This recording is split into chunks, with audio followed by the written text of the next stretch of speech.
पंतप्रधान किसान सन्मान निधी योजनेअंतर्गत प्रत्येक 4 महिन्याला शेतकऱ्यांना 2,000 रुपये मिळतात। आतापर्यंत या योजनेचे 22 हप्ते शेतकऱ्यांच्या खात्यात जमा झाले आहेत।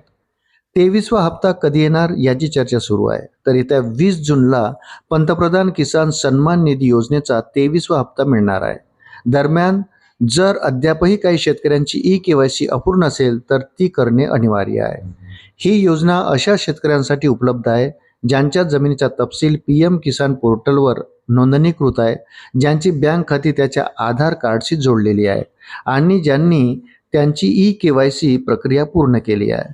पंतप्रधान नरेंद्र मोदी यांनी 13 मार्च 2026 रोजी आसाममधील गुवाहाटी येथे एका कार्यक्रमात पीएम किसान योजनेचा 22वा हप्ता जारी केला होता। पीएम किसान योजनेचा नवीन हप्ता कधी मिळणार?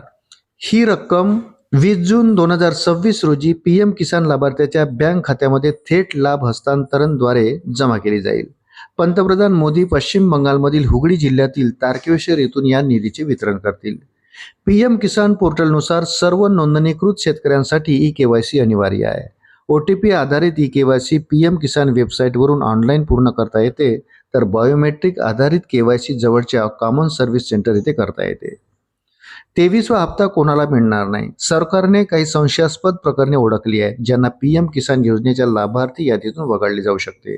यामध्ये 1 फेब्रुवारी 2019 नंतर जमिनीची मालकी मिळवलेल्या शेतकऱ्यांचा तसेच एकाच कुटुंबातील एकापेक्षा जास्त सदस्यांना लाभ मिळत असलेल्या प्रकरणांचा समावेश आहे।